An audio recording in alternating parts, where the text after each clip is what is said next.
Muy buenas a todos, yo soy Juan P.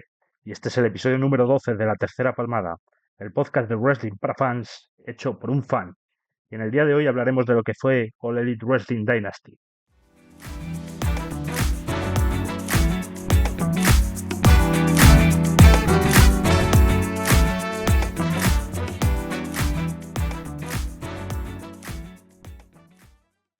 All Elite Wrestling llegaba a Vancouver para traernos una nueva edición de Dynasty y sinceramente yo venía con bastantes ganas de este show. AEW venía de dejar un muy buen sabor de boca después de Revolution. Durante estas últimas semanas había construido bastantes cosas interesantes.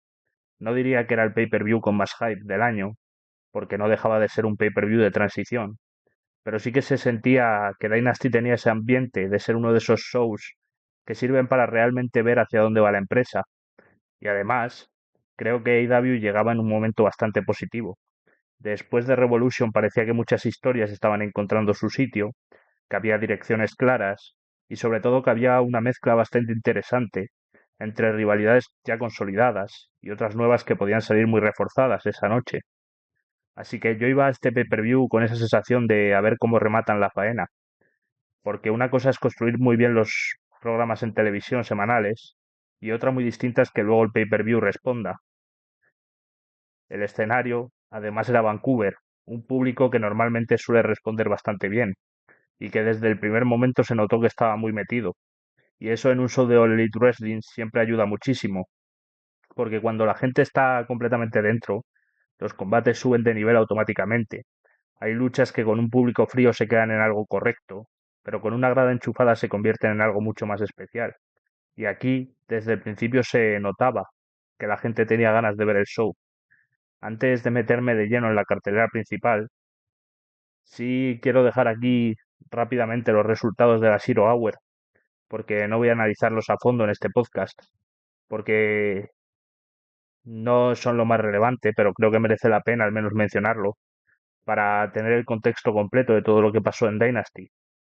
Primero, Alex Windsor derrotó a Marina Safir, un combate bastante directo, bastante físico, y que sirvió sobre todo para seguir dándole presencia a Windsor. No fue algo espectacular, ni muchísimo menos, pero cumplió la función de calentar al público y darle una victoria importante. Después tuvimos el regreso de Camille, que derrotó a Brihan, y aquí yo creo que lo importante no fue el combate, sino el mensaje, porque Camille vuelve, gana de manera dominante, y automáticamente queda establecida que va a ser la próxima retadora de William Nightingale por el TBS Championship en Dynamite.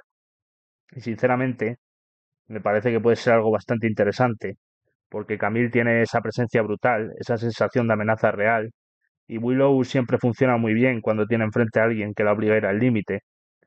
También vimos a Jack Perry reteniendo el campeonato nacional ante Mark Davis, otra defensa más para Jack Perry que sigue en esa etapa en la que AEW parece tener claro que quieren consolidarlo como una figura importante, aunque para muchos no lo sea. Y aunque Mark Davis siempre es un tipo que aporta mucho físicamente y que hace que todo parezca más duro y más intenso, en ningún momento parecía que Jack Perry fuese a perder.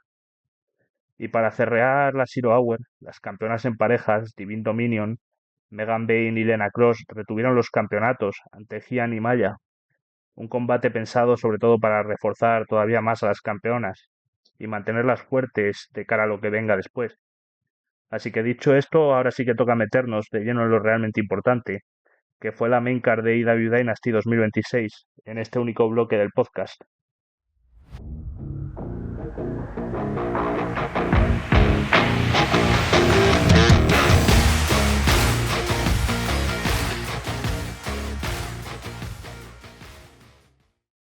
Y qué manera de abrir esta main card y este pay-per-view, de verdad.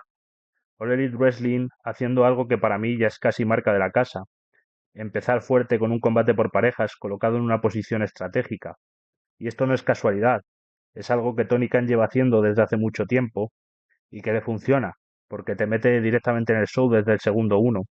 No hay calentamiento progresivo ni nada. Aquí entras ya con el motor revolucionado.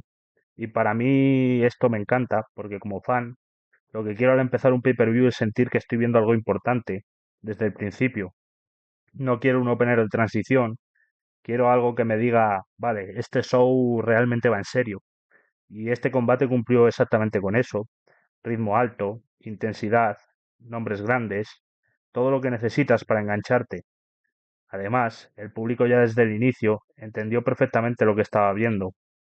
Este tipo de opener no solo sirve para entretener, sino también para marcar el estándar de la noche. Esto es como decirle a la gente: esto es lo mínimo que vais a ver hoy. Y claro, eso obliga al resto de combates a estar a la altura, lo cual siempre es positivo para el conjunto del evento.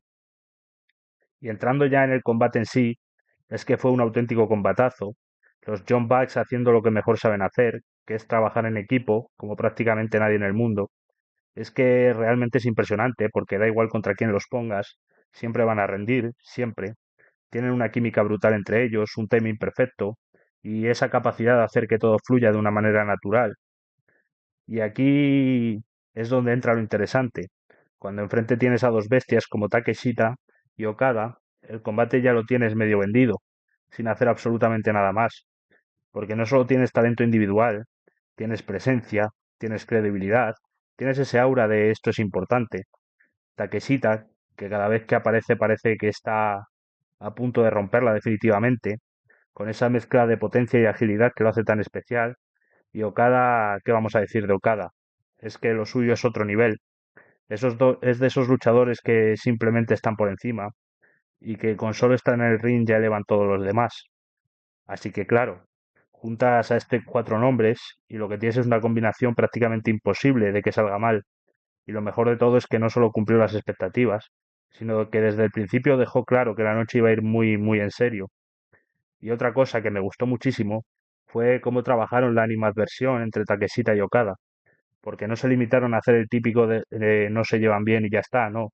Aquí hubo capas, lo hicieron de una forma seria, como corresponde a dos estrellas de ese nivel, pero también metieron pequeños toques más ligeros, incluso con cierto punto cómico, que hicieron que la dinámica se sintiera más natural y más orgánica dentro del combate. Y eso es algo que valoro mucho, porque no es fácil equilibrar ese tono sin que chirríe, pero aquí lo hicieron muy bien, se sintió fresco, diferente, y además aportó personalidad al combate, que muchas veces es lo que marca la diferencia entre un buen combate y uno que realmente recuerdas. Luego están los detalles, que para mí son claves. El hecho de que Okada se comiera el remate de Takeshita y que Takeshita recibiera el Rainmaker, eso es oro puro, porque no solo son spots espectaculares, sino que también te están contando cosas. Te están diciendo que ambos pueden ganar, que ambos están al mismo nivel, que esta rivalidad no está ni mucho menos resuelta. Es storytelling puro dentro del ring. Y ya al final, sinceramente, creo que fue la mejor decisión posible. Victoria para los Jump Bucks, sí, pero no de cualquier manera. El hecho de que Takeshita deliberadamente permita a los Bucks ejecutar el Mercer Driver para que se lleven la victoria, eso es lo que realmente importa. Porque eso no es una derrota limpia del equipo, es una construcción consecuente directamente del conflicto interno. Y ahí es donde AEW acierta de lleno, porque proteges a todos. Los Bucks ganan y se posicionan, Okada no queda mal, y Takeshita sigue construyendo su historia, pero además le das gasolina a esa rivalidad que claramente está destinada a explotar ya. Ahora la gran pregunta es, ¿qué viene después para estos cuatro? Con los Bucks, yo lo tengo bastante claro. Esto huele directamente a seguir escalando en la división por parejas, ir a por los campeonatos y continuar con toda esa historia que tienen montada con FTR y Cope y Christian, en un ecosistema que ya está funcionando y que claramente va a seguir siendo una pieza clave en la programación de AEW. Pero lo más interesante, sin duda, está en Takeshita y Okada, porque esto ya no es un teaser, ya no es algo que está empezando. Esto lleva tiempo cocinándose y ahora sí que sí, parece que vamos hacia la culminación. Y yo lo veo bastante claro. Takeshita tiene que salir de esta rivalidad como campeón internacional. Es el momento, lleva muchísimo tiempo construyéndose como estrella, top, y necesita ese gran momento que lo termine de consagrar. Y si tengo que apostar, diría que eso va a pasar en Double or Nothing, porque todo apunta a que ese va a ser el escenario donde por fin esta rivalidad explote del todo, y donde Takeshita dé ese paso definitivo que muchos llevamos esperando bastante tiempo. Después de esa pedazo de apertura, tocaba bajar un poco a tierra con lo siguiente en la cartelera, que era el combate entre Chris Jericho y Ricochet. Y tengo que decir que salí gratamente sorprendido, de verdad, porque si soy completamente honesto, este combate no traía demasiado detrás. Era una historia bastante simple, bastante directa, construida prácticamente a última hora con el regreso de Jericho. Y ojo, que no digo que esto sea algo negativo como tal, pero sí que es verdad que todos lo veíamos como lo que era, un combate con una función muy concreta. Y esa función era clara, ver cómo regresaba Jericho y sobre todo qué papel iba a ocupar en esta nueva etapa. Esa era la gran incógnita, no tanto el resultado, no tanto el combate en sí, aunque un poco, sino qué versión de Jericho íbamos a tener delante. Y aquí es donde sinceramente me sorprendieron para bien. El combate, vamos a decirlo claro, no fue ninguna locura, no es algo que vaya a entrar en listas de mejores combates del año ni nada por el estilo, pero fue bueno, cumplidor, entretenido, y a estas alturas eso para Jericho es exactamente lo que tiene que ser, porque creo que ya hemos pasado esa fase en la que Jericho intentaba hacer absolutamente de todo. Ahora mismo lo mejor que puede hacer es esto, ir a su ritmo, entender sus limitaciones y apoyarse en su rival. Y aquí lo hizo muy bien. Se dejó llevar por Ricochet y dejó que el combate fluyera alrededor de sus fortalezas y no intentó forzar cosas que siendo realistas ya no le salen igual que antes. Y eso para mí es una evolución positiva. Es un Jericho más consciente, más inteligente dentro del ring, pero lo que realmente me sorprendió fue el resultado. La victoria para Ricochet no me la esperaba para nada. Yo iba bastante convencido de que Jericho se llevaba este combate, no porque lo necesitara especialmente, sino porque pensaba que podía permitirse ganar mientras elevaba el talento igualmente. De hecho, era justo lo que yo defendía, que Jericho podía ayudar a otros incluso saliendo victorioso en ciertos combates. Pero no, aquí All Elite Wrestling decidió ir en otra dirección y darle la victoria a Ricochet. Y oye, no me parece mal en absoluto. Al contrario, es una victoria importante, sobre todo por el nombre que tiene enfrente, y puede ser un punto de partida interesante dependiendo de cómo lo desarrollen. Ahora la clave está en eso. ¿Qué hacen a partir de aquí? Porque esto puede quedarse en una simple victoria puntual o puede ser el inicio de algo más grande para Ricochet. Y con Jericho lo mismo. Este combate nos deja pistas de por dónde puede ir su rol, pero todavía falta ver cómo encaja realmente en el panorama general de All Elite Wrestling en los próximos meses. Así que, sin ser un combate espectacular, creo que cumplió perfectamente su función y nos dejó más preguntas que respuestas de cara al futuro, que al final también es lo que te tiene enganchado semana a semana. Siguiendo el orden del pay-per-view, llegábamos a este combate entre Darby Allin y Andrade, y este es otro de esos combates que, siendo honestos, no tenía una gran historia detrás, pero sí tenía ciertos matices interesantes, si te parabas a pensarlo un poco más. Por un lado teníamos a Darby, que básicamente estaba en modo tengo que demostrar que sigo siendo ese tipo, esa narrativa de probarse a sí mismo, de demostrarle tanto al público como a la empresa que puede estar perfectamente en la órbita del campeonato mundial, que no es solo un luchador carismático y loco que se tira desde cualquier sitio, sino que puede ser algo más. Y por otro lado estaba Andrade, que aquí entraba en un papel completamente distinto, más frío, más calculador. Literalmente estaba en este combate por negocios, porque MJF había movido los hilos pagando a Don Callis para que alguien se encargara de Darby.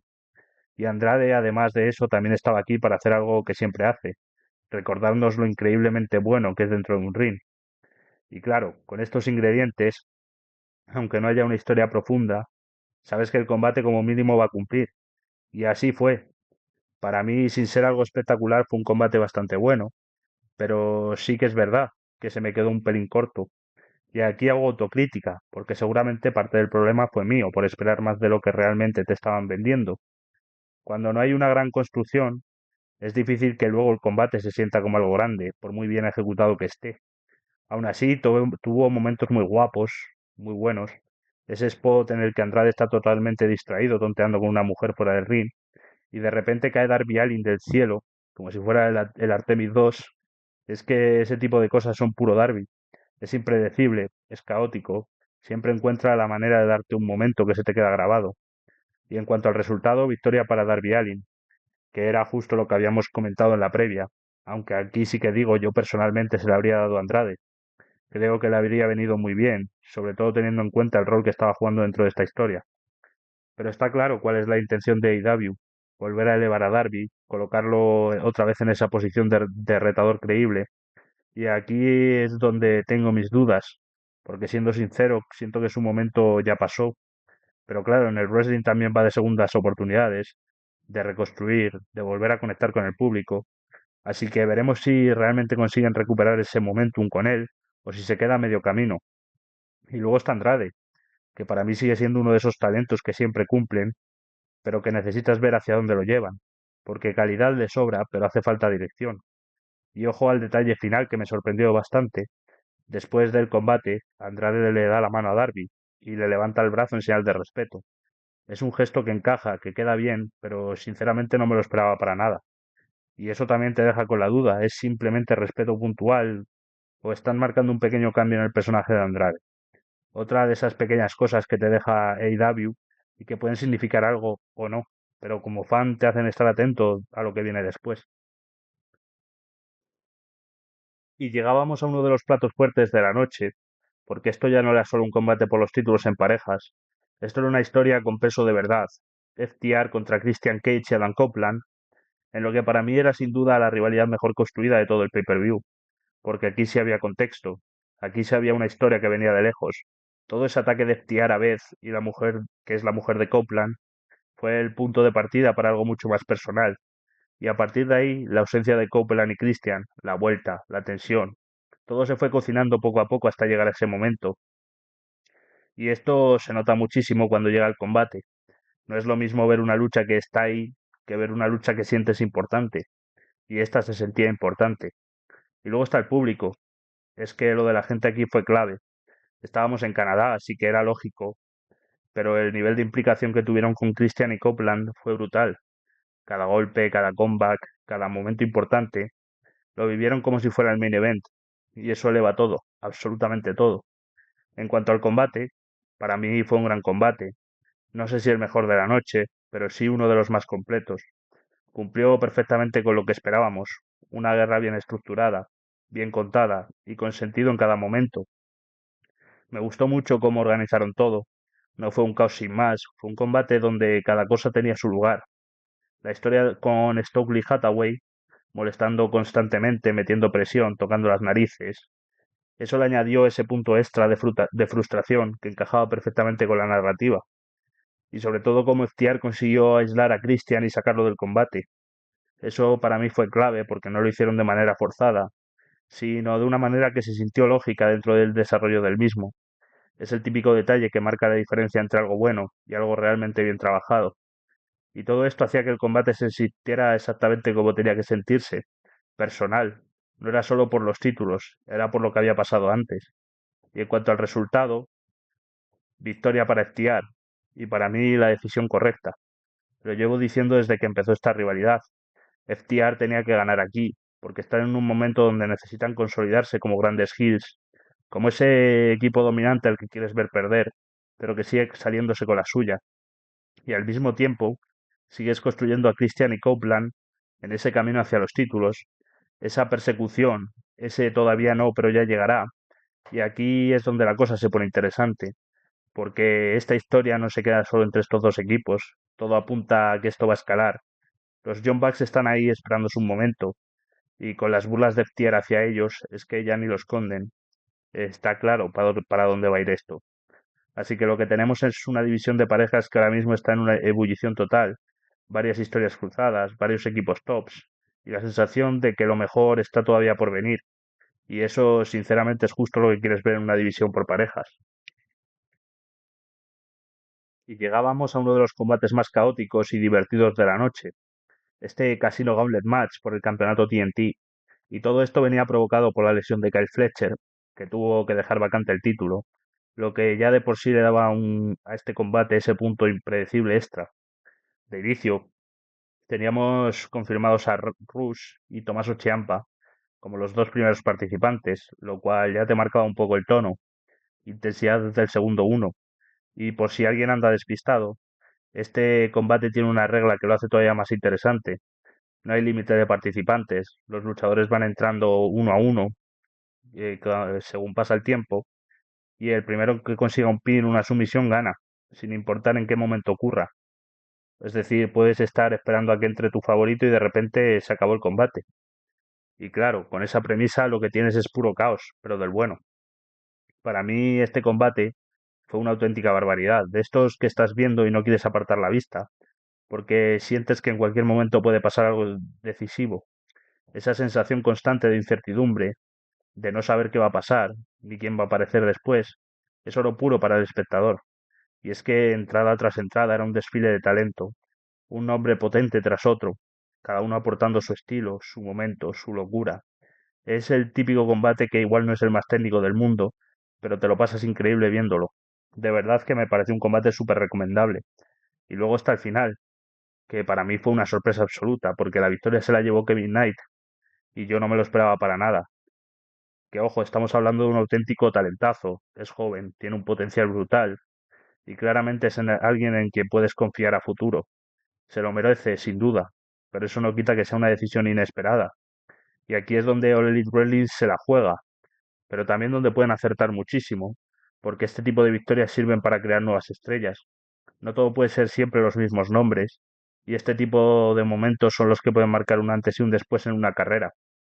También me dejó bastante intrigado lo que puede pasar con Mike Bailey, su compañero, porque él también estaba en el combate, y tras la victoria de Kevin Knight tuvo ciertas miradas, ciertos gestos, que no sé si fueron casualidad o si están plantando una semilla para algo más adelante. Y eso es lo interesante, que no solo tienes un nuevo campeón, sino posibles historias saliendo de aquí, porque además, siendo justos, prácticamente cualquiera de los que participó podría haber sido un gran campeón TNT. Ese es el nivel que había dentro del combate. Ahora la clave está en Kevin Knight, en cómo lo gestionan, en cómo lo construyen a partir de aquí, y si realmente aprovechan este momento para hacerlo crecer como campeón y como figura dentro de la empresa, porque oportunidades así no sean todos los días, y ahora le toca a él demostrar que puede estar a la altura. Y llegamos al punto del show que sinceramente me da bastante rabia comentar. Tecla contra Jamie Hayter por el Campeonato Mundial Femenino de IW. Y este era el único combate femenino en toda la cartelera principal. Y esto es muy pobre, pero muy, muy pobre. De verdad, con la cantidad de talento que tiene Elite Wrestling en la división femenina, que solo haya un combate en el pay-per-view en la cartelera principal es algo que no se sostiene. Y lo peor no es eso, lo peor es que ya nos sorprende. Es algo que se repite constantemente y no da la sensación de que vaya a cambiar a corto plazo. Y como fan eso frustra muchísimo, porque sabes que pueden hacerlo mejor, sabes que hay nivel de sobra para tener más historias, más combates, más importancia, pero no pasa. Y claro, si ya partimos de esa base, luego te vas a la construcción del combate y la cosa tampoco mejora, porque esto ha sido prácticamente inexistente. Par de palabras de tecla, algún cruce puntual entre ambas y ya está. Y es que incluso si quieres venderlo como un combate de transición, tienes que construir algo, lo mínimo, darle un contexto, una razón para que al fan le importe. Pero aquí no había prácticamente nada.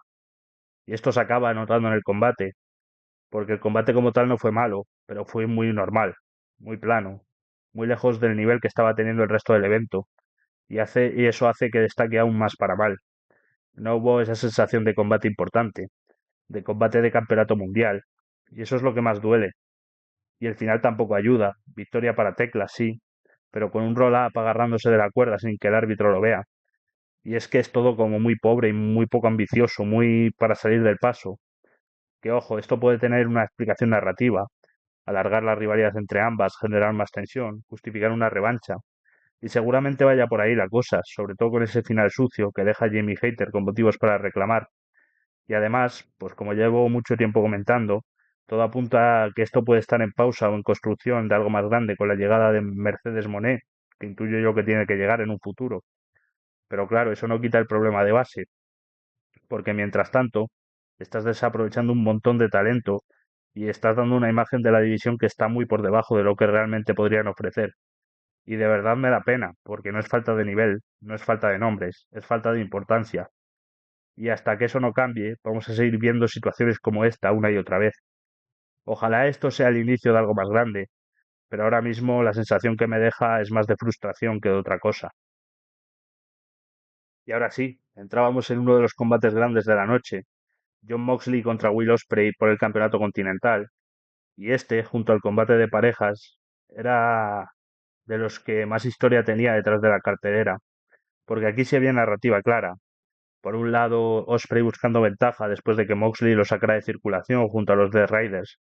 Había un componente emocional, de revancha, de tengo algo pendiente contigo. Y por el otro lado, Moxley en su mundo, en ese modo suyo de esto no es personal, es simplemente lo que hago. Y eso me encanta, porque define perfectamente a su personaje. Para él destrozar a alguien no es algo especial, es rutina, es su día a día. Y esa diferencia de mentalidad entre los dos estuvo muy bien trabajada las semanas previas. Te dejaba claro que se jugaba cada uno y eso hacía que el combate tuviera un peso real más allá del título. En cuanto al combate, aquí tengo sentimientos encontrados, pero en el buen sentido, porque de primeras cuando lo vi en directo no me terminó de convencer del todo. Me dejó un poco frío, como que esperaba algo más, pero luego lo revisioné y la sensación cambió bastante. Y eso también dice mucho, porque cuando un combate mejora con un segundo visionado, es que hay cosas muy bien hechas. Y en este caso me pareció un combate muy bueno. Eso sí, hay que ponerle un pero, porque es algo que ya es casi la marca de la casa con Osprey. Es el tema de la venta. Esos momentos en los que recibe golpes durísimos y a los pocos segundos está otra vez como si nada. Eso te saca un poco. No arruina el combate, pero sí le quita un puntito de credibilidad en ciertos tramos. Pero más allá de eso, el combate tuvo spots increíbles. Ese momento en el que el Paradise Shift se convierte en un Hidden Blade y los dos se quedan completamente caos en la lona, a mí me pareció una locura. Sé que ha generado bastante debate, que hay gente a la que no la ha convencido, pero a mí me pareció súper original. Es el típico spot que no ves venir y que te deja pensando, vale, esto es diferente. Y luego el final, que para mí es clave. Victoria para John Moxley y además limpia. Y esto sinceramente creo que es exactamente lo que tenía que pasar, porque Moxley sale reforzadísimo como campeón, como ese tipo duro que no para, que siempre encuentra la manera de ganar, y al mismo tiempo Osprey no pierde absolutamente nada. Es más, yo diría que incluso sale beneficiado, porque ha estado ahí, ha plantado cara, ha demostrado que puede competir al máximo nivel, y ahora lo lógico es que dé el siguiente paso. Y ese siguiente paso para mí está clarísimo, el campeonato mundial. Osprey no puede quedarse estancado aquí. Esto tiene que ser un escalón más en su camino hacia arriba, mientras que Moxley pues sigue en lo suyo, partiéndose el lomo, siendo ese campeón que parece que nunca baja el ritmo, que siempre está en guerra. Y esa combinación ahora mismo funciona muy bien. Y llegábamos al combate por los campeonatos de tríos, enfrentando a The Dogs contra Orange Cassidy, Roderick Strong y la sorpresa Kyle O'Reilly. Y aquí voy a ser bastante directo. Este combate no tenía prácticamente nada detrás. Un par de enfrentamientos, algunos ataques, pero muy poca construcción real. Era de esos combates que estaban en la cartelera más por estar que por una historia que lo respalde. Eso sí, el momento que lo cambió todo a nivel de reacción de público fue el regreso de Kyle O'Reilly, después de no luchar desde noviembre del año pasado. Volver en su país natal era imposible que no funcionara. Y efectivamente, el estadio se vino abajo. Y es este tipo de momentos los que te recuerdan lo importante que es el contexto, el lugar, el timing. Porque igual este regreso en otro sitio no genera lo mismo, pero aquí fue perfecto. Y ese regreso le dio al combate un plus que sinceramente necesitaba. En cuanto al combate como tal, fue bueno, cumplidor, pero siendo honestos, de lo más flojo de toda la cartelera. Y no porque los luchadores no tengan nivel, que lo tienen de sobra, sino porque le faltaba ese peso, esa importancia que sí tenían los otros combates del show. Pero más allá del combate, aquí lo que de verdad me genera mucho ruido es la decisión que han tomado con The Dogs. De verdad, no lo entiendo. Tienes una facción que puede ser interesantísima, que tiene potencial, que incluso, como llevo mucho tiempo diciendo, si le sumas a alguien como Jay White, podría convertirse en algo muy serio dentro de la empresa. Y la sensación es que no saben qué hacer con ellos. Les das los campeonatos de trío y se los quitas prácticamente a las 48 horas. Porque sí, la victoria fue para el equipo de Cassidy, Strong y O'Reilly, que se convierten en nuevos campeones. Pero la decisión para mí no tiene ningún sentido. No entiendo qué ganas con esto. No refuerzas a The Dogs, no construyes una historia sólida y además dejas esa sensación de que los títulos cambian de mano sin un motivo realmente importante detrás. Y es una pena, porque podrías estar construyendo un stable muy llamativo, con identidad, con presencia, y en cambio da la sensación de que te lo estás cargando antes de que realmente despegue. Sinceramente creo que aquí All Elite Wrestling se ha equivocado bastante. Y poco más puedo decir, porque es uno de esos casos en los que te quedas más confundido que otra cosa. A ver si en las próximas semanas consiguen darle algo de sentido, pero ahora mismo cuesta verlo. Y llegábamos al main event de AEW Dynasty 2026. Y claro, cuando tienes a MJF contra Kenny Omega por el campeonato mundial, ya sabes que estás ante algo grande. Era un combate que, siendo honestos, muchos veíamos de transición, pero eso no le quitaba absolutamente nada de interés, porque es que el propio enfrentamiento ya se vende solo. El diablo contra el dios del pro wrestling. Es que no necesitas mucho más. Y si encima lo acompañas de una buena presentación, ya lo tienes todo hecho. Omega vestido de blanco, y luego en JF apareciendo como una especie de anticristo. Y eso fue una obra de arte.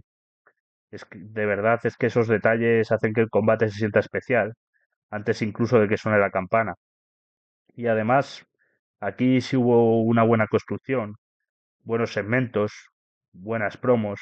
Se notaba que había trabajo detrás, que querían que este combate se sintiera como lo que era, el gran cierre del evento. En cuanto al combate, fue un combatazo. Eso sí, tengo que decir que a mí se me hizo un poco largo. Quizás esos 40 minutos eran un pelín excesivos. Hubo momentos en los que pensé que podían haber recortado un poco y el resultado habría sido incluso mejor. Pero aún así el nivel fue altísimo. Fue un combate muy basado en los contraataques, en la inteligencia dentro del ring. Y aquí quiero pararme en MJF, porque muchas veces se habla de él por el micro, por el personaje, pero es que en el ring es un estudioso total. Se nota que conoce a sus rivales al detalle, que sabe cómo encajar con cada uno, cómo construir el combate en base a eso. Y cuando tienes delante a alguien como Kenny Omega, que es literalmente uno de los mejores de la historia haciendo esto, es que la combinación es imposible que salga mal. Y no salió mal, para nada. Luego está el tema polémico del combate. MJF sobreviviendo al Winged Angel, uno de los finishers más protegidos de la historia del wrestling. Y sinceramente yo no le veo la polémica, porque para mí no es que se libre de cualquier manera. Es que pasan como 15 segundos, aparece un segundo árbitro, y ahí se libra. No es un kick out limpio tras un conteo normal. Hay un contexto, hay historia, y hay trampa, incluso si quieres verlo así. Y además estábamos hablando de MJF, una de las caras principales de All Elite Wrestling. No estás rompiendo ese aura con un cualquiera. Estás eligiendo muy bien a quién le das este momento.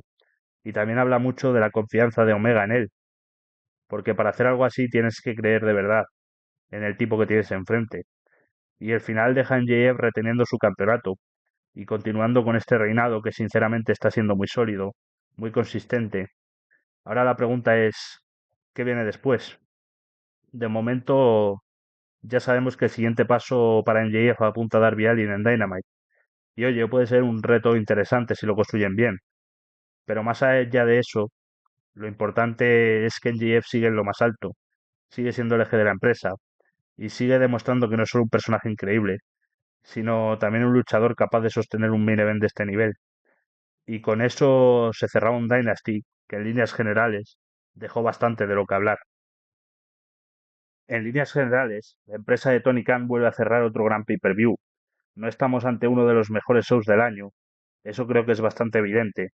Es un pay-per-view de transición, de esos que sirven más para colocar piezas que para dar grandes conclusiones, pero incluso así sigue siendo un evento muy bueno, y eso habla bastante bien del nivel general de All Elite Wrestling, porque incluso cuando no está buscando hacer su mejor show, te sacan un pay-per-view que cumple de sobra, que entretiene, que deja buenos combates, y que sobre todo sigue avanzando historias, que al final eso es clave, porque Dynasty no era tanto el destino, sino parte del camino, un paso más en la construcción de lo que se viene ahora, y ahí es donde realmente vamos a ver si todo esto tiene recompensa. Las historias siguen creciendo, hay varias direcciones interesantes abiertas, especialmente en la división por parejas, en la escena titular y con nombres como MJF, Osprey o Darby moviéndose por ahí, y la sensación es que están preparando cosas importantes, y ahora todas las miradas están puestas en AEW Double or Nothing, que ya sabemos que es uno de los grandes eventos del año para la empresa. Ahí sí que esperamos golpes encima de la mesa, grandes momentos y decisiones importantes. Pero para llegar a eso necesitas un show como este. Y Dynasty, sin ser espectacular, cumplió perfectamente con su papel, cerró bien el capítulo actual y dejó todo listo para lo que está por venir. Así que ahora toca ver cómo se desarrollan y desarrollan todo esto en televisión. Porque lo interesante, como muchas veces pasa en All Elite Wrestling, empieza justo después del pay-per-view.